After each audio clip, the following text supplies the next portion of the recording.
Hey guys, it's Peyton, and today I'm going to be talking about all of the books that I read since my absence on YouTube. And that's been a couple months of time for me to read books. I didn't think I read much, but I'm in school, I'm in college, I have classes, and one of them was a YA literature class. So I actually read more than I thought. It's 18 books in total. I literally just finished another book, but that was my first book for December, so I'm going to leave that for my December wrap up. Hopefully everything goes as planned and I actually do a December wrap up. 18 books is pretty good for a few months, and I'm excited to tell you everything. A lot of them, as I said, are for school, so I might not have as much to say about them because, you know, reading something for school always takes the fun out of it just a little bit. I also read a couple books that were just for me. Not as many of those as I would have liked because I was in a reading slump. There's a few in here that I really enjoyed and I'm excited to tell you guys about them. I'm also in a different location. I made a little reading TBR cart and it's been making me excited. I'm literally in my sister's room because she doesn't live here anymore. She has her whole apartment, you know, she don't live here at all anymore. So I've taken it over. I decided to film here. I'm not looking my best today, you know, like wearing a t-shirt, no makeup, nothing. It's 1 in the morning. So the first book that I read since I've been gone is Speak by Lori Halse Anderson. Now this one was for my YA literature class. I've never read this one before, even though it is like a classic YA book that so many people have read. It is about this girl named Melinda. She is in high school. I think she might be a freshman. The summer before high school, this guy in her school raped her and she has been completely like stolen of her voice. She just cannot speak. And throughout this whole book, she is trying to learn how to get her voice back because not only did she get raped by this really popular guy, but the whole school kind of hates her now for this other reason. They're just bullying her for like literally no reason, pretty much. It's just such an isolated, sad existence that Melinda experiences in this book. Everyone fails her. The teachers, the students, the friends, the parents, literally everybody has failed this poor girl. And you know, a lot of people don't understand why victims do not speak up immediately and like go to the police. This book perfectly explains why. To experience something so traumatic and then to immediately address it and tell everybody, that I can't even imagine. That sounds so daunting, and every time someone says something like that, that pisses me off. And this book just further illustrated to me why it is so difficult to speak up about something this traumatic. It was a very good book. I gave it 4 stars because I didn't like fall absolutely in love with it where it's like a new favorite book of all time. I'm trying to be more hesitant with my 5 stars nowadays, but it was a very solid read, and apparently there's a movie with Kristen Stewart in it and I love Kristen Stewart, so I should probably watch that. The next book I don't own a copy of. It's Bronx Masquerade by Nikki Grimes. I also gave this book a 4 stars because it was a really solid read, but it wasn't like a new favorite book of all time or anything, but it was a really good one. I never heard of this one before until this class, so I'm glad I got introduced to it. This one is about a class of students, mostly minorities, and they are all writing poetry, and every like Friday they go up and read a poem that addresses something that's deeply affecting their life in that moment. And we have chapters from every single student of like 20 something, or there's a lot of students in this class, and it can be hard to like keep up with all the names and everything because there is so many students, but that's the fun of it because every student is so different and they're dealing with very different things. So many topics are addressed in this. The poems are really good and everything about it was just like a really good read. The only thing was keeping up with the names and like remembering who each person was. The next book that I read was American Born Chinese by Jean Luen Yang. I believe I gave this one a 4 out of 5 stars as well. I just keep doing that apparently. This one I actually did a whole project on. I did a podcast for my YA literature class. This one's a graphic novel about a young Chinese American boy. His family moves from San Francisco to some other neighborhood where it's primarily white kids, and he's never experienced that before. There was only one other Asian girl in his class. Then eventually another Asian boy shows up, but he experiences a whole bunch of stereotypes and racism to the point where he has so much self-hatred that he is desperately wanting to change himself himself. He just has no self-love.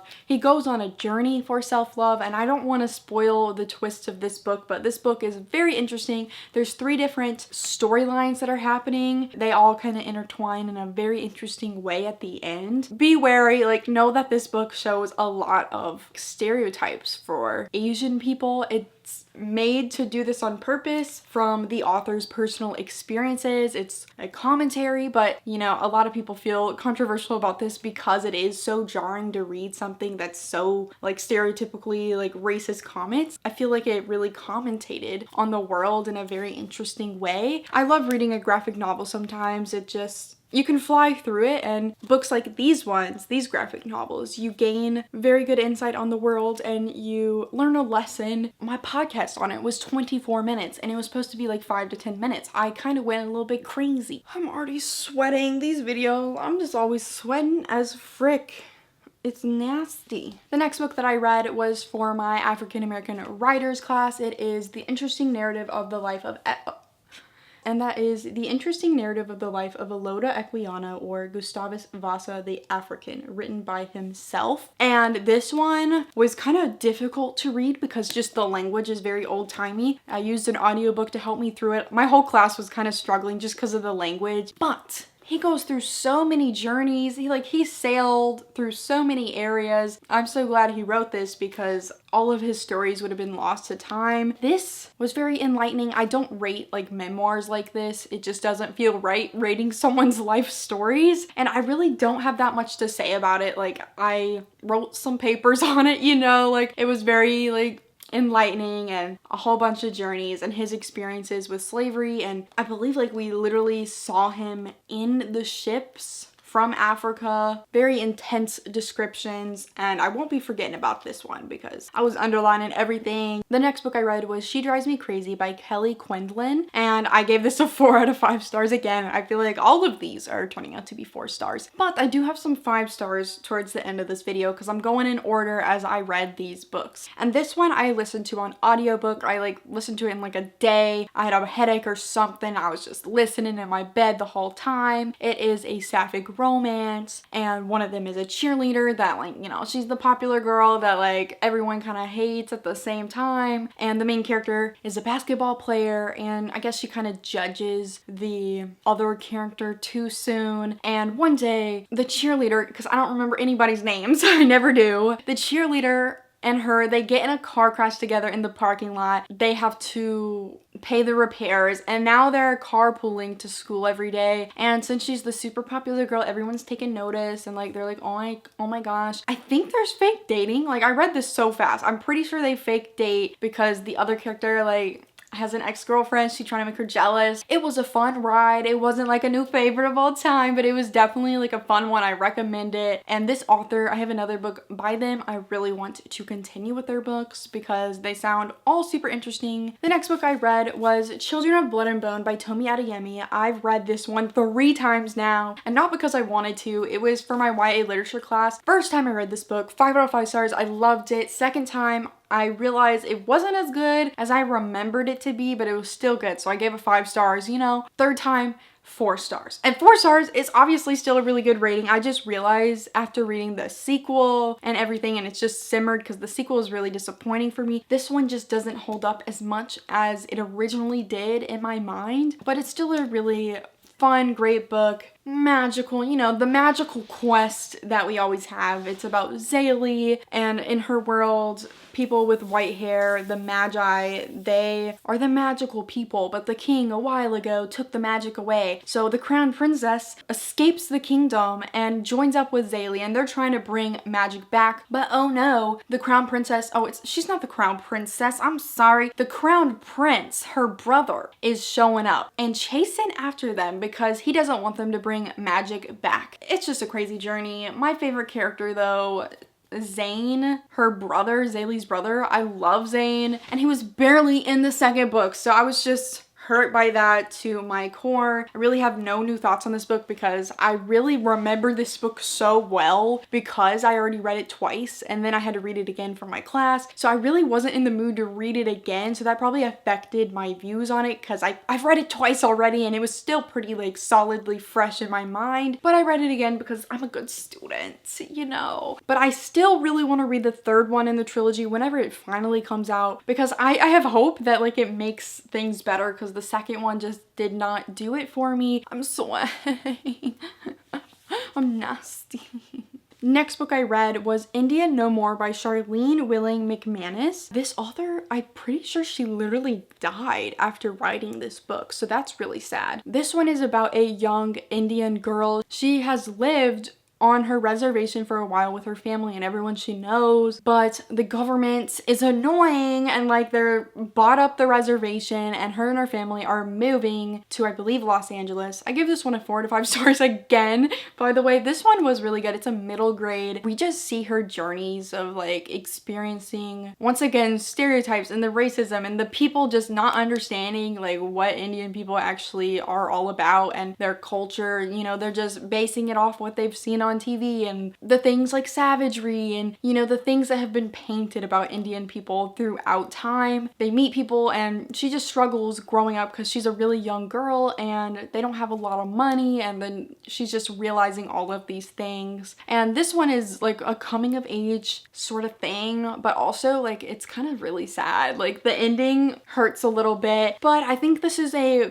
quality book that gives you insight on Indian culture and like what it is to be a young Indian girl. I feel like it should be read in classrooms. Like all of the books that I read for my YA literature class, I feel like are good ones for a classroom. That was the whole point of that class, was like for teachers trying to like get YA literature in the classrooms. Next book I read was White Smoke by Tiffany D. Jackson. Tiffany D. Jackson is becoming one of my new favorite authors. I read 2 of her books, Grown and Monday's Not Coming, and both of those were 5 stars for me. This one unfortunately was a 3 stars for me. I listened to it on audiobook. I was really excited about it. This book is her first horror novel and it just wasn't scary to me at all. You know, I can get past that, but I also just didn't care about the characters. That was really sad because I've really cared about the characters and the other 2 Tiffany D. Jackson books I've read, but maybe it was the audiobook or something, or me just having not read a lot lately, but I just couldn't connect with what was going on, and like the spookiness, the spooky vibes weren't very spooky for me, so I just really wasn't invested in anything that was going on. Yeah, I'm really sad about it because this one's about like a haunted spooky house, and this girl and her family moves into it, and like everyone in the town like knows that this is the spooky house, and like we see all the spooky things that happen in the house while the main character's there, and it just wasn't that spooky. Like I love spooky house things, but this one just wasn't really doing it for me, so that's unfortunate. But it was still like a fine book. Like I'm not hating on it. It's not like a 2 star. It just didn't like stick out to me. Like I'm not gonna remember this book and like cry over it. The next book I read was Just Mercy by Brian Stevenson, and I read the young adult translated version because there was originally an adult book and then they made like a YA version. I did that because it was for my YA literature class and we had the option to read either one, and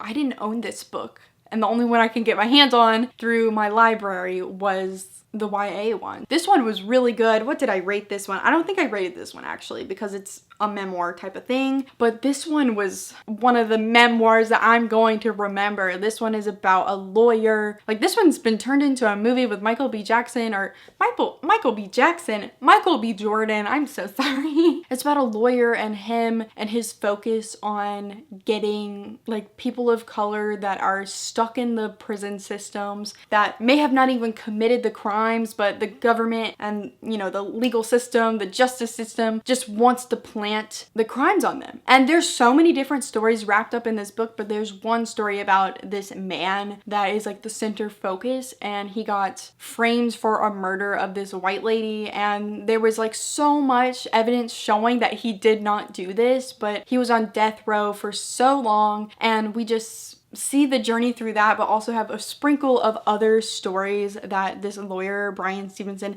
has seen. So this one was so good. Like I will remember this one. I definitely recommend reading it. I kind of regret not reading like the adult version because I'm sure that one was probably better, you know. I don't know what was taken out of the YA version. The next book I read was All American Boys by Jason Reynolds and Brendan Kiley. And this one probably gave it a 4 out of 5 stars. Let's check Goodreads real quick. Yes, it was a 4 out of 5 stars. I don't know why, that's just the rating I'm going for lately. But this one I tabbed up quite a bit and read for my YA literature class again, but I already owned it and like have been wanting to read this for a while because I read another Jason Reynolds book. I think it was Long Way Down. That one is so beautifully done, and this one was interesting because it had 2 different perspectives. One was this boy named Rashad who got beat up by a police officer because the police officer assumed he was stealing from this store and like messing with this lady there when he wasn't. And then we have another guy named Quinn. He is friends with the brother of the police officer, and that police officer, like, he's looked up to him his whole life, but he's realizing, no, this is not cool. It's a really, really great book. Very interesting to see both perspectives in one book, seeing like Rashad and how he's feeling in the hospital. And we also know that Rashad's dad used to be a police officer as well, and I'm not gonna spoil things, but he like kind of complicates things in this book. We also have Quinn realizing that this shit is not right, and he's having to stand up to this police officer and tell him that he's wrong, even though everyone else that knows him is just siding by this police officer dude. I thought it was really cool how the authors like took on different perspectives to write. And then like the ending thing like ends with like a verse thing of Quinn and Rashad meeting for the first time.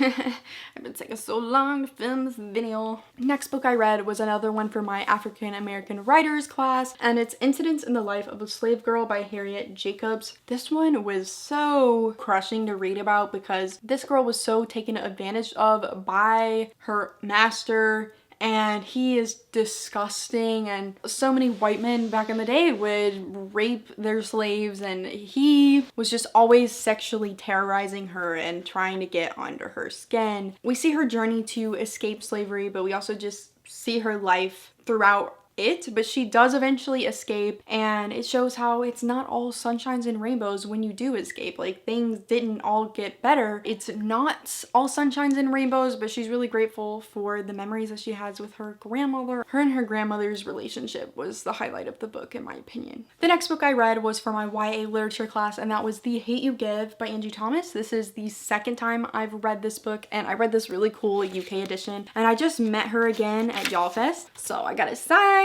to me, so that was cool. And she was like, oh, you got the UK edition? I was like, yes. But I'm sure a lot of you have heard about this book, but it's all about Star Carter. She sees her best friend get brutally shot by a police officer. She is the witness. It takes her a little bit to speak up about it, but once she does, there's no going back. We see her strength, but we also see the love between her family. Like, I love her family so much, and if you've read Concrete Rose, you know about Maverick and his backstory, but I just really care for these characters, and that's like the highlight for me, is the characters that Angie Thomas writes. All of her books I have really enjoyed and loved. I did a whole presentation on this, and I got a 100, and like I connected it to Marxism and how like in a capitalistic society there's always going to be people on the top and at the bottom, and unfortunately minorities are pushed to the bottom. And there was a lot of good quotes that like went with my point. I was trying to sound smart, but was I really smart? I don't think so, but I was trying. The next book I read was The Bondwoman's Narrative by Hannah Crafts. I wrote an essay on this that was like 7 pages. It was for my African American writers class, and this one I really enjoyed because it's like seen as the first novel written by a Black woman, and it is a character in slavery, but it's a gothic novel, so there's like spooky elements with like ghosts and hauntings. That's what I wrote my essay on, is the hauntings in this book and like why they're there and what it does for the story. And that's why I really liked this book, because it was very different. Like, I've been reading the memoirs in the class, but I haven't seen like a novelized version where, you know, things that I typically enjoy in novels, like hauntings and spiritual, strange happenings. It was really cool to see, and like this girl knew what she was doing. She was writing a good book, and this book is like a manuscript that was found. It wasn't even published back in the day. It was found later, so it wasn't even a finished version of the novel, and I'm like, you wrote this and it was really good, and it wasn't even a finished version. You know, it wasn't a fully revised version. So that's really, really cool to me that it was as good as it was. The ending was so interesting because my teacher said one thing, a theory about it, and I was like, my whole mind changed about the book. Like everything was so crazy because you can interpret this book in so many different ways. The next book I read was for my YA literature class. It is a middle grade novel. It is The Thing About Jellyfish by Ali Benjamin. And yes, my dog decided to eat this. That was really painful to discover. I gave this one a 5 out of 5 stars. This one has really stuck with me. One of the few that I gave a 5 out of 5 stars to in my class, or maybe it was the only one, I don't know. This one just struck me to my core. It's about a young girl in middle school. Her friend died in the ocean drowning. She and this friend were not friends anymore at the time of her dying. Her friend Franny, as kids grow up, they start to care about popularity more. They start to care about what other people think, and that's what Franny was doing. It sucks to see, like, Franny is not the nicest person because there is a bunch of flashbacks in this book, but it's also like, can we really judge her that much? Like, she's a kid. She was just trying to fit in like so many other kids do. It's a very realistic portrayal of a kid and the friendships that happen as we are children. Susie, the main character, she isn't really moving on into that stage of life that Franny is. She's still really interested in science and like games and like, you know, other things. Franny doesn't want to be her friend anymore, and she stops talking to her, and Susie is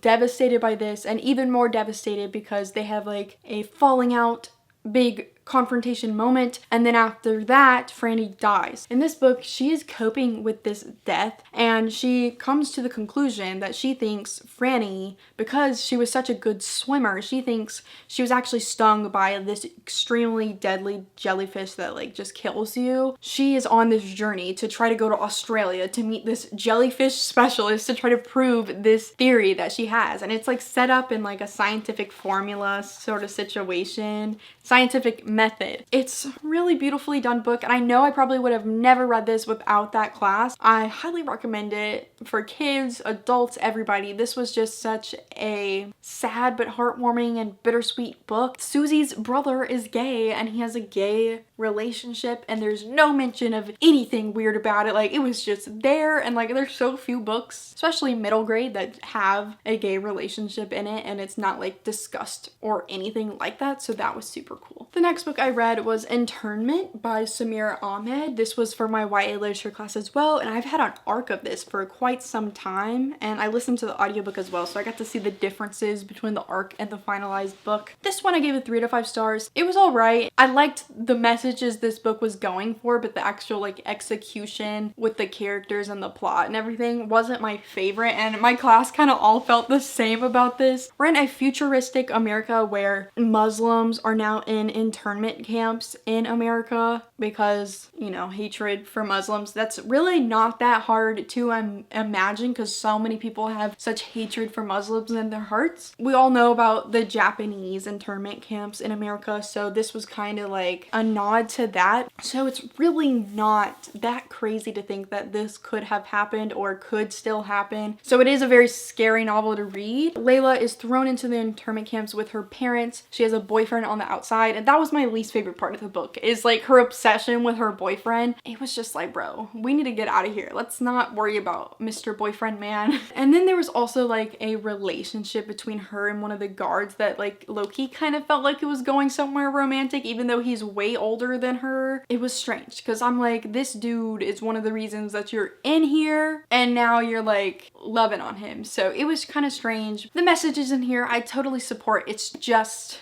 the execution and like the actual characters weren't my favorite. Like, they're not memorable for me. The next book I read was Iola Leroy, or Shadows Uplifted by Frances E.W. Harper. This one was for my African American writers class, and this one is pretty much about this woman who is super white passing, and she grew up thinking that she was white. Her dad like hid it from her because he was a white man and he married a black woman who was also like pretty light-skinned and like white passing. So she didn't know for most of her life, and eventually she finds out, and her mother and her brother are separated, and she experiences some of the hardships of slavery and racism. We see like her choice to not like pass as white. She could, you know, when she's trying to get a job, she tells them, and they were going to give her the job, and as soon as she tells them, they take the jobs back. Like, they don't want her to work for them anymore. So it was a very interesting read. There's a lot of characters though that had the exact same name, so that was like the hard part about navigating this book. I enjoyed it. It wasn't my favorite of the semester. My favorite was the bondwoman's narrative and probably Eloda Equiano. And this one was the last one that we read, so I was kind of dying because it was the end of the semester. We're down to the last two books, and these two books are the ones that I picked to read for myself outside of school. And the first one is You've Reached Sam by Dustin Tao. I really love this one. I gave it a 5 out of 5 stars, and I can't decide if it was just like I was feeling so many emotions and I had to give it a 5 stars immediately, or if it's really a 5 stars. But you know, I'm just gonna let myself say it was a 5 stars. I met the author at, I'm pretty sure, his first ever book signing, and I'm low-key in love with this man, and he just followed me on Twitter recently, so yay for me. This book is so sad. It's about a girl who has been dating this guy Sam for 3 years, and then one day he dies. She thinks she can never talk to him again, as normal people do when their boyfriend dies or anyone dies. You can't really talk to them again. But she calls him on the phone and he picks up. It's kind of crazy. Like, is it really Sam? Is it her imagination going crazy? Who freaking knows unless you read this book. It was crazy sad. It makes you so depressed because there's flashbacks of their romance and how it started and how they came to be. Sam and Julie, I forget everybody's name. I only remember Sam's because it's in the title. I loved this one. It was a beautiful story. I listened to it on audio, so I was able to fly through it. One, the cover is absolutely stunning. Have you ever seen a more stunning cover? No. And then take the freaking jacket off and there's purple with pink flowers. There's nothing better than this book, honestly. It's aesthetically pleasing, the inside is good, and the author seems like a cool person. I highly recommend picking up this book soon if you're able to. It won't make you cry. I cried. The last one that I read recently did also make me cry. I cried so much with this one. A Song of Achilles by Madeline Miller. This one hurts so bad. It is a retelling of Achilles and Patroclus, or Patroclus. I'm gonna say Patroclus. In all of the myths, the mythology, Achilles and Patroclus are seen as just best friends, like, you know? But they're so freaking close friends, it's suspicious. So there's been a lot of interpretations that think they're lovers, and this author was really inspired by those interpretations. She has been dying to write her own version of Achilles and Patroclus, and I love this book so much because you really fall deep for these characters, and it spans over so many years. We see Patroclus because it's from his point of view, and he's like an exiled prince. Like, he is a nobody really, and he's not a good warrior. He literally does nothing. The only thing he's really good at is healing people, but anything else, like, he's not very talented at. Achilles, he's the greatest warrior of the generation. Like, he is talented at pretty much everything, and he's extremely gorgeous. So they meet each other as young boys, they become best of friends, and it slowly but surely develops into a very deep love that spans over, like, I think almost 2 decades. Like, they have a very long love story. I'm not gonna go into the spoilers of the mythology. You know, it's been out for a very long time, the mythology. If you don't know anything about the mythology, like, that would be really cool because then you'll go into this book blind. I did know things, so I was expecting the things that were about to happen, and it hurt a lot. It's such a beautiful story. I love those characters so much. They have my whole heart. I cry in the end. Like, it's a sad book, but it's also a bittersweet, like, good good book, like I'm just like happy at the end at the same time. I don't know how to explain the feeling. This book is one of my new favorite books of all time. It's 5 out of 5 stars, and I literally just read Madeline Miller's other book, Circe. I finished it tonight, so that will be my December wrap up, and I won't say anything about my feelings yet. So those are the 18 books that I read. This video was super long and sweaty, and I'm so sorry, but if you watched the whole thing, give me a book emoji to prove that you were here and that you were a true fan, a true supporter of the Peyton Reads family. But I'm really excited to continue making videos. This one was super long and I look disgusting, but be a nice human and don't tell me that I look disgusting, okay? Thank you guys so much for watching this video. Like it, comment down below, have a good day, please subscribe, make sure to follow all my social medias which are linked down below, and go click the bell button which is right by the subscribe button which you should have already clicked, and goodbye.